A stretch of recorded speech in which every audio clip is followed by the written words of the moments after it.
તથા ફ્રોડના કેસમાં ફસાવાની ધમકી આપી ડિજિટલ એરેસ્ટ કરી રૂપિયા પડાવનારને સાયબર ક્રાઇમે ઝડપી પાડ્યું છે।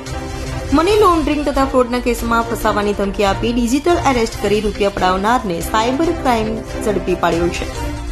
સુરતના ઈસમને તેમના આધાર કાર્ડ પર સિમ કાર્ડ એક્ટિવેટ થયેલ અને કેનરા બેંકમાં એકાઉન્ટ ઓપન થયેલ હોવાનું તથા મની લોન્ડરિંગ અને ફ્રોડના કેસમાં ફસાવી દેવાની ધમકી આપવાના ડિજિટલ એરેસ્ટના ગુનામાં આરોપી એવા મૂળ રાજસ્થાનનો અને હાલ કર્ણાટકના બેંગલુરુમાં રહેતા મદનલાલ મગનારામ બરસિંગારામ બિશ્નોઈને બેંગ્લોરથી ઝડપી પડ્યો હતો। આરોપી સહિતનાઓએ 64 લાખ રૂપિયા આરટીજીએસથી ટ્રાન્સફર કરાવ્યા હોવાની પણ કબૂલાત કરી હતી। સુરત સાયબર સેલ દ્વારા એક 65 વર્ષના વૃદ્ધને ડિજિટલ એરેસ્ટ કરવામાં આવ્યા હતા। એમને એવું કહેવામાં આવ્યું હતું કે તમારું જે કેનરા બેંકમાં એક એકાઉન્ટ ખોલેલું છે અને જેમાં 6 કરોડ 80 લાખ જેટલી રકમ જમા કરવામાં આવી છે અને એમાંથી તમને 80 લાખ રૂપિયા જેટલું કમિશન આપવામાં આવ્યું છે, જેના લીધે જેટ એરવેઝનું જે ફાઇનાન્શિયલ ફ્રોડ પેલા જે નરેશ ગોયલના છે એ સ્કેમમાંથી આમાં પૈસા આવેલા છે અને એમાં વિક્ટીમના હસબન્ડે સુસાઇડ કરી લીધું છે અને એમાં પણ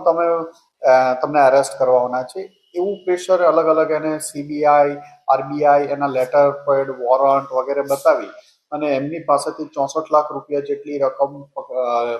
પડાવી લેવામાં આવી હતી। સુરત સાયબર સેલ દ્વારા આ ગુનાની તપાસ દરમિયાન એમને કર્ણાટક બેંગ્લોરમાં એક ઇસમ મદનલાલ સન ઓફ મગનારામ બરસિંગા બિશ્નોઈ ને મુજ ફલોદી રાજસ્થાનનો રહેવાસી છે, જે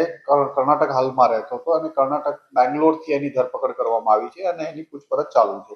આ ઇસમ પોતાના એકાઉન્ટમાં પૈસા ટ્રાન્સફર થયા હતા। આ પૈસા ટ્રાન્સફર થયા પછી મદનલાલ આ પૈસા ગુજરાતમાં આવી અલગ અલગ જગ્યાએથી પોતાની ઓળખ આઈડેન્ટિફાઈ ન થાય એટલે વડોદરા અને અલગ અલગ શહેરોમાંથી આ પૈસા વિથડ્રો કરતો હતો અને એની ધરપકડ કરી આ ગુનામાં એની પૂછપરછ ચાલુ છે। આરોપી સ્કેમ કરવા પહેલા કઈ રીતની લોભામણી વાતો નહોતી કરી, એમણે એને ધમકાવ્યા હતા કે તમને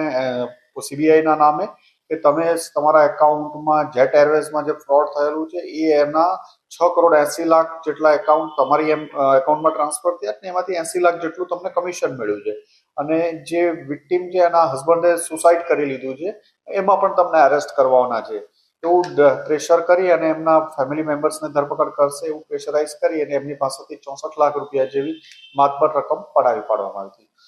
સુરત શહેર પોલીસ અને સુરત